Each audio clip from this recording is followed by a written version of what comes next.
பட்டியலின சமூகத்தை சார்ந்தவன் டாக்டர் ஆகறத கெடுக்குறீங்க. அவங்கள பட்டியலின சமூகம் இல்ல, அவங்க கிடையாது. சமயம் வேற சார். இப்படி இருக்கு, கல்வியே இல்ல, ஒண்ணுமே கல்வியே இல்ல. ஏமாத்துறீங்கங்கற. ஷார்க் 9 பிக்சர்ஸ் தயாரிப்பில் மைக்கேல் கே ராஜா இயக்கத்தில் விமல் மற்றும் கர்ணாஸ் நடிப்பில் போகுமிடம் வெகு தூரமில்லை வெற்றி நடை போடுகிறது. ஊட்டச்சத்துக்கள் நிறைந்த பிசுபிசுப்பில்லாத சன்லேண்ட் ரிஃபைன் சன்ஃப்ளவர் ஆயில். அங்க நீங்க சனாதனம் கொசு டெங்கு ஒழிப்பேங்கறீங்க. இங்க முருக பக்தர் மாநாடு நடத்துறீங்க. நாங்க சனாதனம் கொசு ஏற்றத்தாழ்வுகளை அடக்கி இருக்கக்கூடிய அந்த சனாதனத்தை ஒழிப்புன்றாங்க. மற்றவர்களுடைய நம்பிக்கைகளுக்கு நாங்க தடையா இருக்க மாட்டோம்னு சொல்றாங்க. நம்பிக்கைகளுக்கு நீங்க எப்படி தடையா இருக்க முடியும்? அதுதான். அப்படிப்பட்ட இந்து அறநிலையத்துறை வேணாம்னு சொல்லிட்டு இந்த மாநாட்டுக்கு போயிட்டு பெரிய அங்கீகாரம் கொடுத்துட்டீங்க திமுக. யாருக்கு? நீங்க கொடுத்துட்டீங்க. நாங்க திமுக இந்து அமைப்பா மாத்த முயற்சி பண்றோம். மாத்த வாய்ப்பு இருக்குன்னு நினைக்கிறீங்களா? என்ன சொல்லி மதம் மாறுனீங்க? இதுல ஜாதி இல்ல, அங்க போனா சமத்துவம்னு போனீங்கல்ல, அங்க போயிட்டு ஏன் சார் இங்க எங்க மக்களுடைய வயித்துல அடிக்கிறீங்க? வயித்துல அடிக்கிறீங்க. எனக்கு நான் சமூக ரீதியா பின்தங்கி இருக்கேன். மக்களுக்கு இடஒதுக்கீடு கிடைக்கும். இறைவனை வழிபடுறது என்னோட உரிமை. நான் எந்த இறைவனை வழிபடுறதுக்கு நீங்க எந்த இறைவனை நான் வழிபடணும்ங்கறத தீர்மானிக்க வேண்டியது நானே. பட்டியலின சமூகத்தை சார்ந்தவன் டாக்டர் ஆகறத கெடுக்குறீங்க. ஒரு பட்டியலின சமூகம் அவங்கள பட்டியலின சமூகம் இல்ல, அவங்க கிடையாது. சமயம் வேற சார். பட்டியலின சமூகம் கிடையாது. அவ சாமியை மாத்தி கும்பிடுறா. அரசியல் சாசனத்துக்கு விரோதமா சாமியை மாத்தி கும்பிடுறா. அவ்வளவுதான். இப்படி இருக்கு, கல்வியே இல்ல, ஒண்ணுமே கல்வியே இல்ல. ஏமாத்துறீங்கங்கற. கல்வி வியாபாரம் பண்றீங்க. இப்படிப்பட்ட மாநிலத்துக்கு பாஜக மத்தியில இருந்து எதுக்கு இத்தனை அவார்டு கொடுக்கணும்? இப்படி ஒரு டேட்டாவை தரவை வெளியிடணும். நிறைய அவார்டு கொடுத்துட்டாங்க. காமிக்க நானு. எம்ஜிஆர் சொன்னாரு ஜாதி அடிப்படையில் சலுகை வேண்டாம், பொருளாதார அடிப்படையில் வேணும்னாரு. அதை திருப்பி பின்வாங்கிட்டாரு. அண்ணாதுரை இல்ல, நீங்க சொன்னீங்க புரிஞ்சுக்கிட்டாரு. அவரு நீங்க சொல்றதுக்கு புரிஞ்சுக்கிட்டாரு. ஜாதி வாரியா பிரிச்சு ஏமாத்திட்டு இருக்கீங்க. திராவிட கொள்கை எங்க நாட்டு மக்களை குடியாரனாக்கி இருக்கிறது. திராவிட கொள்கை லஞ்ச ஊழலாக மாற்றி இருக்கிறது. திராவிட கொள்கை எங்க நாட்டை கல்வி சிதைத்து இருக்கிறது. தமிழ்நாட்டுல கல்வி தரமற்ற கல்வி. முருகனுக்கு மாநாடு திமுக நடத்திருக்கிறாங்க. நீங்க அங்க போயிருந்தீங்க, புகைப்படம்லாம் பார்த்தோம், நீங்களே பதிவிட்டு இருந்தீங்க. எப்படி இருந்தது மாநாடு? மாநாடு நல்ல முறையில் நடைபெற்றது. ரெண்டாவது, நிறைய இந்த மாதிரி விருந்துலாம் வச்ச மாதிரி கேள்விப்பட்டோம்.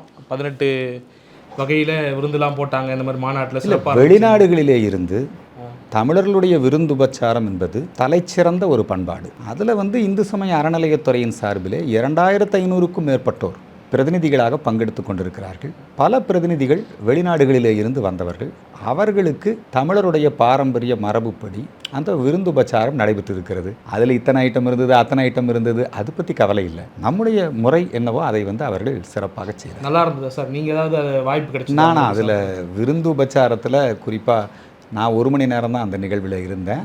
ஆனால் வந்த எல்லோருமே மொரீஷியஸிலிருந்து வந்தவங்க, மலேசியாவிலிருந்து வந்தவங்க, இலங்கையிலிருந்து வந்தவங்க, ஜப்பான்லேருந்து வந்தவங்க, இப்படி பலரும் முருக பக்தர்கள் உலகெங்கிலும் இருந்து வருகை தந்தவர்கள் எல்லோருமே ரொம்ப ஆர்வத்தோடு இந்த நிகழ்ச்சியிலே பங்கெடுத்து கொண்டார்கள்.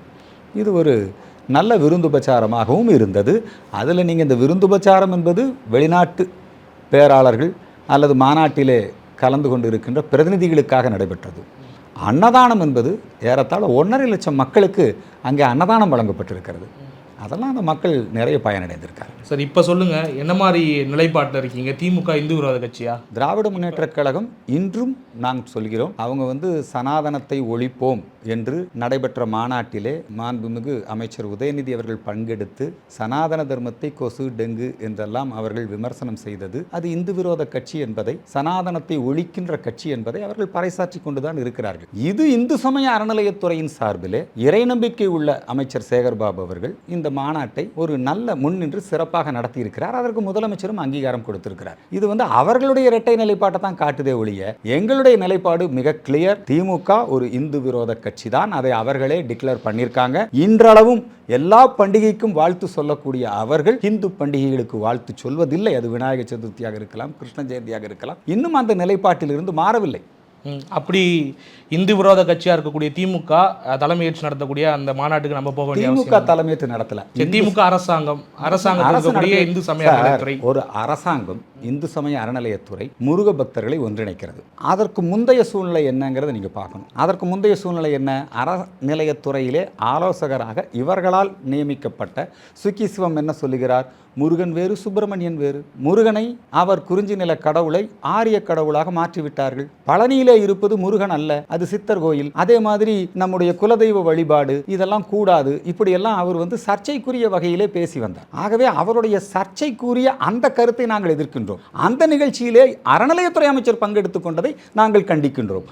ஆனால் அறநிலையத்துறையின் சார்பிலே உலகம் முழுவதும் இருக்கக்கூடிய முருக பக்தர்களை ஒன்று கூட்டி கந்தசஷ்டி கவசத்தை பரப்ப, திருப்புகளை பரப்ப, முருக பக்தர்களுடைய அந்த முருகமையிலிருந்து, அகத்தியனிலிருந்து, நக்கீரரிலிருந்து அவங்க பெயர்கள் எல்லாம் விருதுகளை வழங்க, இந்த முருக பக்தியை பரப்ப ஒரு நல்ல ஏற்பாட்டை செய்திருக்கிற போது அதிலிருந்து நாங்கள் விலகி நிற்க வேண்டிய அவசியம் என்ன? அதில் நாங்கள் பங்கெடுத்திருக்கோம், பக்தர்களாக நாங்கள் பங்கெடுத்திருக்கோம். இப்போ இந்து சமய அறநிலையத்துறை மிக சிறப்பாக செயல்படுது. இல்லை, இந்த மாநாட்டை நடத்தியதற்கு வாழ்த்துக்கள். எங்களுக்கு அரசே ஆலயத்தை விட்டு வெளியேறு என்கிற அந்த கொள்கையிலே நாங்கள் தெளிவாக இருக்கிறோம்.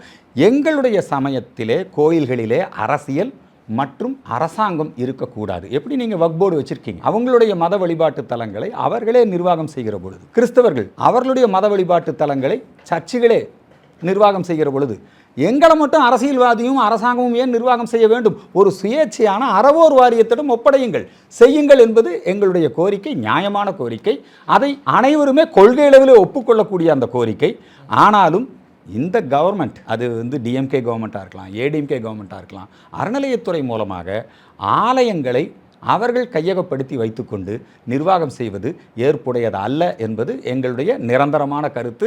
அரசாங்கம், அரசியல் இது இரண்டையும் ஆலயத்தை விட்டு வெளியேற்ற வேண்டும் என்பது எங்களுடைய கருத்து. சார், அப்படிப்பட்ட நீங்கள் நம்பிக்கை இல்லைன்றீங்க இந்து சமய அறநிலையத்துறை மேலே. சேகர் பாபு அவர்கள் சனாதன ஒழிப்பு மாநாட்டில் கலந்துக்கிறாரு. அங்கே உதயநிதி அவர்கள் இப்படிப்பட்ட கருத்து தெரிவிக்கிறாரு.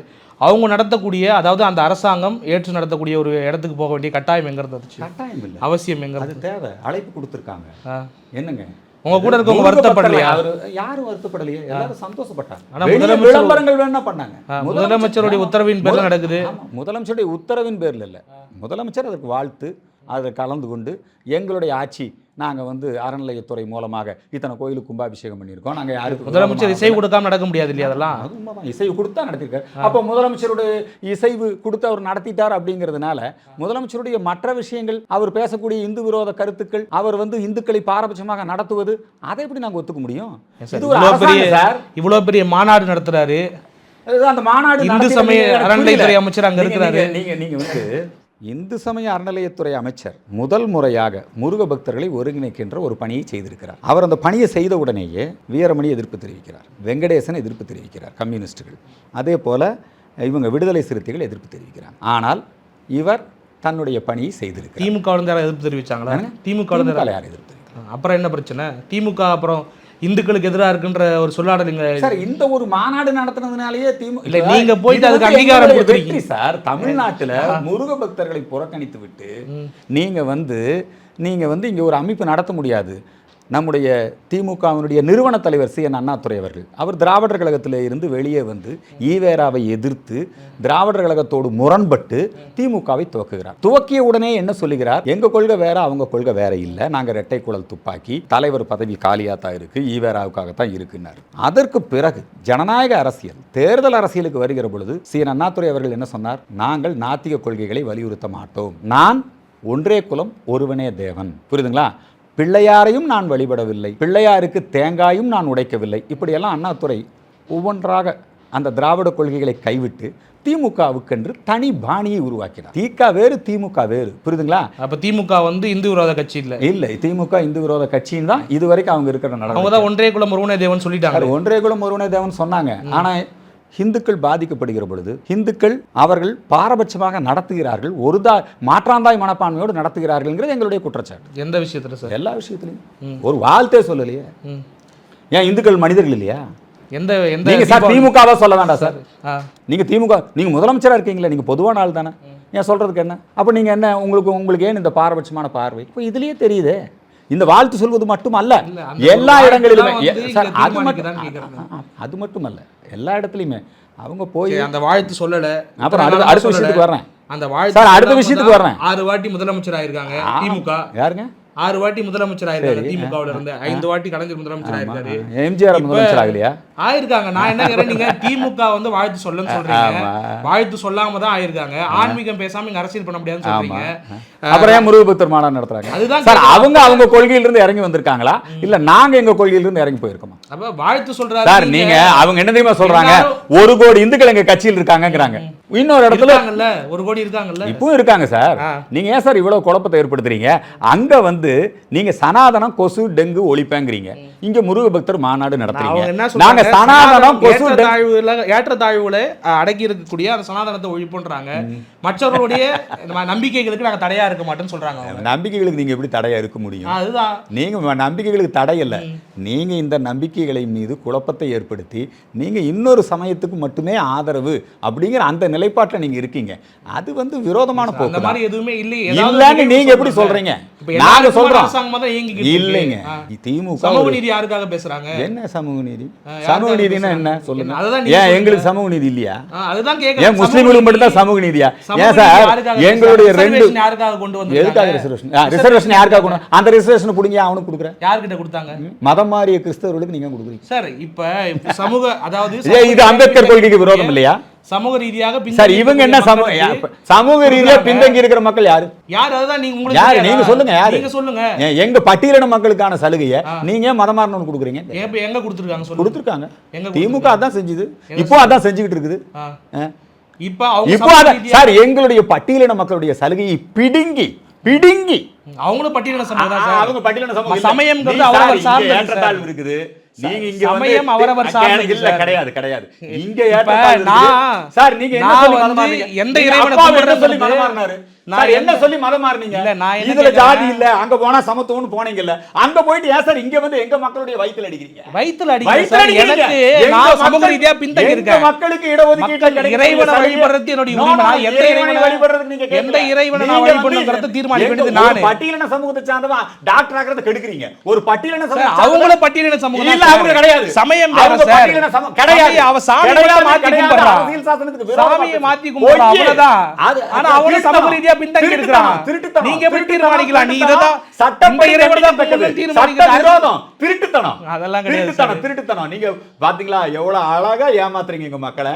ஏமாத்தலாம் இல்ல. நீங்க நான் அங்க போயிட்டா ஜாதி இல்ல, அங்க போயிட்டா நாங்க வந்து அதாவது நான் வந்து என்ன சொல்லி போனீங்க? நான் என்ன சொல்றேன், அரசியலமைப்பு சட்டம் என்ன சொல்லுது? ஏன் உங்களுக்கு அம்பேத்கர் ஏதாவது தடை இருக்கு? அரசியலமைப்பு சட்டத்துல தடை இருக்கா? மதமாற்றத்துக்கு தடை இருக்கு. எங்க சார் தடை இருக்கு? என்ன இருக்கு? என்னங்க நீங்க மதமாறி போனா உங்களுக்கு இந்த இடஒதுக்கீட்டுல இடம் இல்லைங்க. அப்ப இடம் இல்லைனாக்கா அரசியல் சட்டம் தான் சொல்லுதுன்னா அதான் நடக்க போகுது. அதையும் திருத்த நினைக்கிறீங்க, அதையும் மாத்த நினைக்கிறீங்க. அரசமைப்பு சட்டத்துக்கு விரோதமாக, அம்பேத்கர் கொள்கைகளுக்கு விரோதமாக ஏன் திமுக செயல்படுகிறது? ஏன் தலித் கிறிஸ்தவர் என்கின்ற புது சொல்லாடலை கையாளுகிறது? இல்ல, அதுதான் அவங்க சமூக ரீதியா பின்தங்கி இருக்காங்க. திரும்ப அதான் நான் சொல்ல வரேன். நீங்க அத வந்து பின்னான கிறிஸ்தவன் கொடு சலுகை. அதுதான் சார். இப்ப ஒண்ணு கிறிஸ்தவனாரு இல்ல நாடாராரு, ஒண்ணு கிறிஸ்தவனாரு இல்லனா கவுண்டர். நீங்க அது அவரவர் விருப்பம் சார். நான் கிறிஸ்தவனா இருக்கு, அவரவர் விருப்பம்னா உங்க விருப்பத்துக்கு இங்க இடம் இல்ல. இல்ல, நீங்க அது அம்பேத்கர் கிளியரா எழுதிட்டாரு. எப்படி ஜனநாயக நாட்டுல சட்டத்தை ஏமாத்துறீங்க? சட்டத்தை ஏமாத்துறீங்க. ஜனநாயக நாட்டுல நீங்க இத தான் பண்ணணும். சட்டவிரோதம் பண்றீங்க. எங்களுடைய மக்களுக்கு என்று ஒதுக்கப்பட்ட இடத்துல நீங்க வந்து உட்கார்ந்துக்கிறீங்க, ஆக்கிரமிக்கிறீங்க. இதுக்கு துணை போறீங்க. சும்மா நீங்க பாலிஷாலா இல்ல, நான் கரெக்ட்டா தெளிவா கேக்குறேன். கரெக்ட்டா தெளிவா நான் சொல்றேன். நான் தெளிவா கேக்குறேன். புரிஞ்சிக்காத மாதிரி நடிக்கிறீங்க. சமூக ரீதியா எதற்காக பட்டியலின மக்களுடைய சோஷியலா நான் எந்த மதம் மாறினாலும் தெரியும். சோஷியலா நான் பேக்வர்ட்னும் போது எனக்கு அதிக social you are not backward. Socially you are not backward. எப்படி சார் சொல்வீங்க socially not backward? Before the Christianity நீங்க ஒன்ஸ் கிறிஸ்டியானிட்டியா போயிட்டீங்கன்னா இங்க ஜாதிகள் டெரர். நீங்க கிறிஸ்தவர் அவ்வளவு. அப்படியே தான் இருக்கா? நீங்க ஏதா இருக்கா? இல்ல சார், நீங்க அப்பாவை அப்படி சொல்லி தான் மதம் மாறினார். ஐயோ, சமயம்ங்கிறது அவரோட விருப்பம் சார். நான் வந்து இந்த சமயத்தை நீங்க சாதி ரீதியா பல காலமா வந்து ஒடுக்கி வச்சிருக்கீங்க. கிறிஸ்தவத்துல ஜாதி இல்ல. அதுதான் நான் இப்ப சோஷியலிஸ்ட் ஸ்டில் நான் பேக்வர்ட் தான். உங்களுடைய பார்வை மாறிச்சா? நான் கிறிஸ்தவனா மாறினாலும் நீங்க எப்படி பாக்குறீங்க? நீங்க கிறிஸ்தவனா மாறணும் துரைங்கறோம். சார் என்ன சார், எந்த மதம் மாறினாலும் உங்க பார்வை மாறலையே. உங்க பார்வை மாறலையே. நான் ஜேம்ஸ் ஆறேன், விக்டர் ஆறேன். ஆனா நீங்க என்ன பாக்குறீங்க? எப்படி பாக்குறீங்க? நான் என்ன கேக்குறேன், நான் ஜேம்ஸா மறேன் பாக்குற மாட்டேமா? நீங்க பாக்குற பார்வை மாறிடுமா? எதுக்கு எங்க இடத்தாங்க? யார் சார் சொன்னா? இது ரிசர்வேஷன் யாருக்கு? only for dalits. அதுதான் சார், அவங்களும் நான் என்ன கேக்குறேன், ஏமாத்தாதீங்க. நான் கடைசியா ஒரு கேள்வி கேக்குறேன் சார், கடைசியா ஒரு கேள்வி கேக்குறேன். நான் ஜேம்ஸாவோ இல்ல விக்டராவோ மாறிட்டேன், தமிழரசன். நீங்க வந்து எப்படி என்ன பாப்பீங்க? எப்படி பாப்பீங்க? எப்படி சமூகம் பாக்குது? நீங்க ஜேம்ஸ் தான். ஸ்டில் நான் ஒடுக்கப்பட்டவனே கிடையாது. ஸ்டில் ஒடுக்கப்பட்டவனே நானே. நீங்க என்ன பாதிரியார்கள்? நீங்க போய் உட்கார்ந்துக்கிறீங்க. கலெக்டர் வந்தாலும் சொல்லிட்டு போறான். ஸ்டாலின் வந்து சொல்றாங்க உங்க அரசுங்கறாரு. ஏதாவது நீங்க பாதிரி ஒன்னு ரெண்டு பாதிரியாரை வச்சு இன்னைக்கு நம்ம போவோம் கிராமத்துக்கு. இன்னைக்கு ஆர்டினரி கிறிஸ்டியன்ஸ் ஏமாத்துறீங்க நீங்க. சார் இன்னைக்கு நம்ம கிராமத்துக்கு சார் நீங்க எப்படி சார் ஒடுக்கப்பட்டவன் கிறிஸ்தவரா மாறிட்டீங்கன்னா உங்க வாழ்க்கை தரம் உயர்ந்து விட்டது. சார் நீங்க இங்கேயும் சலுகை வாங்கிக்கிறீங்க, அங்கேயும் சலுகை வாங்கிக்கிறீங்க. இரட்டை சலுகை அனுபவிக்கிறீங்க. நான் கேட்கிற ஒரே கேள்வி, உங்க பார்வை மாறுமா? சமூகத்துடைய பார்வை மாறி இருக்கா? நான் எந்த சமயத்துக்கு மாறினாலும் ஸ்டில் நான் ஒடுக்கப்பட்டவன் கிடையாது. அது அப்படி நீங்க வந்து அப்படி ஏமாத்துறீங்க மக்களை.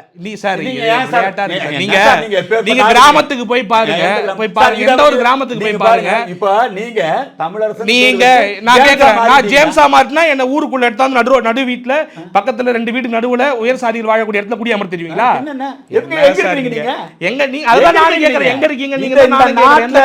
இந்த நாட்டுல இருக்கக்கூடிய எல்லா ரயில்வே ஸ்டேஷன் பக்கத்துலயும், எல்லா கலெக்டர் ஆபீஸ் பக்கத்துலயும், எல்லா முக்கியமான இடமும் சர்ச் தான் இருக்குது. எல்லா இடத்துலயும் சர்ச் பெரும்பான்மையான நிலப்பரப்பு கிறிஸ்தவர்கள் கையில தான் இருக்குது. மக்களுடைய நாட்டில் இருக்கிற இந்திய ராணுவத்தை விட அதிகமான நிலப்பரப்பு வக்போர்டுக்கு இருக்குது. இந்திய மக்களுடைய அந்த சொத்துக்களை விட அதிகமான சொத்துக்கள் கிறிஸ்தவ நிறுவனங்கள் தான் இருக்கு. அப்படிப்பட்ட இந்து அறநிலையத்துறை வேணாம்னு சொல்லிட்டு இந்த மாநாட்டுக்கு போயிட்டு பெரிய அங்கீகாரம் கொடுத்துட்டீங்க திமுக. யாருக்கு நீங்க கொடுத்துட்டீங்க? நாங்க திமுக இந்து அமைப்பா மாத்த முயற்சி பண்றோம். மாத்த வாய்ப்பு இருக்கு நினைக்கிறீங்களா? இப்ப பாருங்க, இந்து ஒற்றுமை வந்துருச்சுன்னா திமுக மாதிரி இந்து சமய பிரச்சாரம் பண்றது என்னங்க, அது வேற யாரும் இருக்க மாட்டாங்க. இந்து ஒற்றுமை வராத காரணத்தால பேசிட்டு இருக்கீங்க. இப்ப சேகர் பாபு சொல்றாரு, தமிழிசை சவுந்தரராஜன் அவர்கள் சொல்றாங்க இந்த மாதிரி ஆன்மீகம் பேசாம எதுவும் பண்ண முடியாது அப்படின்றாங்க. அதுக்கு அவர் ரிப்ளை கொடுக்குறாரு, ஒருத்தர் கூட தான் வேலை தூக்கிட்டு ஊரா போனாரு, என்ன நடந்துச்சு, என்ன மாத்திட்டாரு அவரு, இங்க ஆன்மீகத்தையும் அரசியலையும் பிரிச்சு பார்க்க தெரியும் மக்களுக்கு அப்படின்னு தெளிவா பேசுறாப்ல. அவர் தெளிவா பேசுறாரு. அவர் பேசுற கருத்தை நான் வரவேற்கிறேன். நீங்க சொன்னீங்களே அப்ப ஆன்மீகம் இல்லாம அரசியல் பண்ண முடியாது கொஞ்ச நேரத்துக்கு முன்னாடி சொன்னீங்க. வேடத்துக்காக ஓட்டுக்காக நீங்க வேலை தூக்குறதும் என்னங்க, உதயநிதி தான் வேலை தூக்கிட்டு இருந்தாரு. அதுக்காக உதயநிதி சனாதனத்தை ஒழிப்பு பண்ணாரு. டெங்கு மலேரியா யார் நாடகம் ஆடுறாங்க? இது இந்துக்கள் பார்த்துட்டு தான் இருக்கோம் சார். நாங்க வந்து எங்க கிட்ட நெருங்கி இறை வழிபாடையும் சனாதனத்தையும் வெவ்வேறா புரிஞ்சுக்கிறாங்க. சனாதனம்ங்கிறது ஏற்றத்தாழ்வு நிறைந்த சமூகமா பாக்குறாங்க. அவங்க சாதியத்தை உள்ளடக்கியதா பாக்குறாங்க. ஏற்றத்தாழ்வு கற்பிக்குது. சனாதனம் என்ன பண்ணுச்சு? சனாதனம் பட்டியலின மக்களை கோபுரத்து மேல உட்கார வச்சு இப்ப இந்த அடுக்கடுக்கா பிரிச்சு வச்சிருக்கிறதா அதெல்லாம் யார் ஈவரா தான் பிரிச்சது? அரசியலுக்காக பிரிச்சது, ஓட்டு வாங்குறதுக்காக பிரிச்சது யார்? இப்ப 1940-45 அப்புறம் பிரிச்சாரா? முழுக்க திராவிடர் கழகம், கம்யூனிஸ்ட் அர்ஜுன் சம்பத் சார் என்ன சொல்ல வர்றாருனாக்கா 1900க்கு அப்புறம் தான் வந்து பாத்தீங்கன்னாக்கா இதெல்லாம் உருவாச்சு. அதுக்கு முன்னாடி கிடையாது. இன்னைக்கு பிரிட்டிஷும் கிறிஸ்தவ மதமும் இங்க வந்ததோ அப்பதான் உருவாச்சு. அதுக்கு முன்னாடி இருந்துச்சுன்னு ஆதாரத்துக்கு காமிச்சிட்டோம். ஆதாரம் காமிங்க. ஆதாரம் கிடையாது. இந்திய சமூக அமைப்புல, தமிழருடைய சமூக அமைப்புல எல்லோரும் ஒரு குடும்பமாக வாழ்ந்தோம். நீங்க தான் கெடுத்தீங்க. அவன் அங்க இருக்கிறான் இங்க இருக்கிறான், அங்க இருக்கிற 4 பேரை மதம் மாத்துறதுக்காக இந்த ஏற்பாட்டை பண்ணா அந்த மதம் மாற்றுறதுக்கு ஈவேரா துணை போனாரு. ஆங்கிலேயருக்கு இந்த வர்ணாசிரம படிமங்கள்லாம் தெரியுமா, சாதி அடுக்குகள்லாம் தெரியுமா? அவன் எடுத்தாந்து உங்களுக்கு எக்ஸ்பிளைன் பண்ணா அவனுக்கு என்னங்க தெரியும்? அவனுக்கு என்ன தெரியும்? அப்புறம் அவன் உருவாக்குனான்னு சொல்றீங்களே, அவன் வந்துதாங்க வேணும்னா எங்க மக்களை பிரிச்சான். என்றைக்கு பாதிரியார் ஜான் ஜோசப் திராவிடர் கழகத்தை ஆரம்பித்து, திராவிடர் கழக நிறுவனர் யார் சொல்லுங்க? திராவிடர் கழக தெரியல, நீங்க சொல்லுங்க. ஜான் ஜோசப், பாதிரியார் ஜான் ஜோசப் தான் முத ஆரம்பித்து திராவிடர் கழகத்தை. அதை வந்து அந்த திராவிடர் கழகம் கிறிஸ்தவர்கள்ட்ட காசு வாங்கிட்டு இந்து சமயத்தை திட்ட வேண்டும், இந்த நாட்டு மக்களை கேவலப்படுத்த வேண்டும் என்பதற்காக உருவான கட்சி தான் இந்த கட்சி திராவிடர் கழகம். அதுக்கு முன்னாடி இந்து சமயம் பயங்கரமா சிறப்பா இருந்தது, நல்லா இருந்தது. British statement. எங்க நாட்டு நெசவாளர் எல்லாம் கூட்டி போய் கட்டவரல வெட்டினான், எங்க நாட்டு விவசாயத்தை அழிச்சான், எங்க நாட்டு பசுமாட்டை அழிச்சான் பிரிட்டிஷ்காரன், எங்க நாட்டு மக்களை ஜாதி வாரியா பிரிச்சான். பிரிட்டிஷ்காரன் வந்து இந்த நாட்டை சீரழித்தான். நாங்க அதுக்கு எதிராக தான் தேசிய கல்விக் கொள்கையை கொண்டு வந்தோம். இந்த ஆளு மக்களை படிக்காதவன் தான் எனக்கு வேணும், முட்டாள் தான் எனக்கு வேணும். நீங்க எல்லாம் பிம்பத்தை கட்டமைக்கிறீங்க. திராவிடங்கிறது என்ன அர்த்தம் சொல்லுங்க? அதுதான் நாங்க இல்ல இப்ப நாங்க சொல்லுங்க. இரண்டுமே திராவிட கட்சியா இல்லையா? இரண்டுமே திராவிட கட்சியா, ரெண்டுமே சமூக நீதி பேசுது. ரெண்டுமே கிடையவே கிடையாது. எம்ஜிஆர் சொன்னாரு ஜாதி அடிப்படையில் சலுகை வேண்டாம், பொருளாதார அடிப்படையில் வேணும். அதை திருப்பி பின்வாங்கிட்டாரு. என்ன அண்ணாதுரை விட இல்ல நீங்க இப்ப சொன்னீங்க புரிஞ்சுக்கிட்டாரு அவரு. நீங்க சொல்றதுக்கு ஆளு வந்து புரிஞ்சுக்கிட்டாரு. ஜாதி வாரியா பிரிச்சு ஏமாத்திட்டு இருக்கீங்க. திராவிட கொள்கை எங்க நாட்டு மக்களை குடியாரனாக்கி இருக்கிறது. திராவிட கொள்கை லஞ்ச ஊழலாக மாற்றி இருக்கிறது. திராவிட கொள்கை எங்க நாட்டை கல்வி சிதைத்து இருக்கிறது. தமிழ்நாட்டுல கல்வி தரமற்ற கல்வி. நீங்க உங்க குடும்பம் மட்டும் கல்வி வியாபாரத்துல கல்வி வியாபாரம். நான் கேட்ட அந்த தரவு உண்மையா இல்லையா? தரவு பொய்யா? ஆதாரம் இருக்கு சார். மக்கள் பார்க்கட்டும். ஆதார் எடுத்து கொடுங்க. மக்கள் பார்க்கட்டும். மக்களே தேடி பார்க்கட்டும். மக்கள் தேடி மக்கள் கிட்ட விட்டுருவாங்க. இப்ப வந்து நீங்க எப்பேற்பட்ட நாடகம் ஆடுறாரு ஸ்டாலின். எங்களுக்கு வந்து கல்விக்கு நீங்க நிதி ஒதுக்க மாட்டேங்கிறீங்க. என்ன கல்வி நீங்க கொடுக்குறீங்க? நீங்க பாடநூல் வாரிய தலைவரா சுபவியை வச்சிருப்பீங்க, லியோனியை வச்சிருப்பீங்க, உங்க அண்ணாதுரையும் உங்களுடைய கருணாநிதியும் இந்த கல்வியை வந்து நீங்க இந்த மக்களுக்கு நீங்க பிரச்சாரம் பண்றதுக்கு உங்களுக்கு எதுக்கு நிதி? அவங்களுக்கு யார் சரின்னு படுதோ அவங்கள வச்சிருக்காங்க. எதுக்கு சரி? உங்களுக்கு இப்ப நீங்க கல்வியில என்ன சார் ஆளுநர் வந்து வைஸ் சான்சலர் போடுறாரு, எல்லாரையும் போடுறாரு. அரசாங்கத்தினுடைய விருப்பத்தை கேட்டே போட மாட்டாரு. அரசாங்கம் உங்க விருப்பம் என்ன? காசு. அதுதான் அதெல்லாம் கிடையாது சார். நான் எனக்கு தேவையான ஆளு போட்டு சொல்றோம். வியாபாரம் பண்ணிட்டு இருந்தீங்க. ஆளுநருக்கு என்ன ஆளுநர் விடுறது இல்ல. அதனால உங்களுக்கு கஷ்டம் இல்லையா? துணைவேந்தர் பதவியில ஊழல்வாதிகளையும் துணைவேந்தர் அதே கேள்வி சார். நான் என்ன கேக்குறேன்னா வச்சுக்க, இப்படி இருக்கு கல்வியே இல்ல, ஒண்ணுமே இல்ல, கல்வியே இல்ல, ஏமாத்துறீங்க. கல்வி வியாபாரம் பண்றீங்க. இப்படிப்பட்ட மாநிலத்துக்கு பாஜக மத்தியில இருந்து எதுக்கு இத்தனை அவார்டு கொடுக்கணும்? இப்படி ஒரு டேட்டாவை தரவை வெளியிடணும். நிறைய அவார்டு கொடுத்துட்டாங்க. காமிக்கிறேன் நானு எல்லா வகையிலும் சிறந்த. எடப்பாடி இருக்கும்போது எத்தனை அவார்டு வாங்கியிருக்காரு, இப்ப திமுக இருக்கும்போது எத்தனை அவார்டு? பிஜேபியோட கூட்டணியில் இருந்தார் சார். அதுதான் சார். இப்ப அதுக்கும் இதுக்கு என்ன சம்பந்தம்? அதையே கூட்டணியில இருந்தா தந்தீங்களா? இப்ப அந்த தரவு தப்புன்றீங்களா? அதாவது வந்துங்க திமுக தரவு தப்பா இல்லையா சார்? தரவு தவறு. திமுக கல்வியை வளர்க்கவில்லை, கல்வியை சிதைத்திருக்கிறது. அது உங்களுடைய கருத்து. நீங்க தப்பு சொல்றீங்க. உங்களுடைய கருத்து நீங்க. ஓகே, ரொம்ப நன்றி சார். நிறைய தகவல்களை பகிர்ந்துட்டீங்க. உங்க நேரத்தை ஒதுக்கி ரொம்ப நன்றி sir. Thank you so much. Shark 9 pictures தயாரிப்பில் மைக்கேல் கே ராஜா இயக்கத்தில் விமல் மற்றும் கருணாஸ் நடிப்பில் போகுமிடம் வெகு தூரமில்லை வெற்றி நடை போடுகிறது. ஊட்டச்சத்துக்கள் நிறைந்த பிசுபிசுப்பில்லாத சன்லேண்ட் ரிஃபைன் சன்ஃப்ளவர் ஆயில்.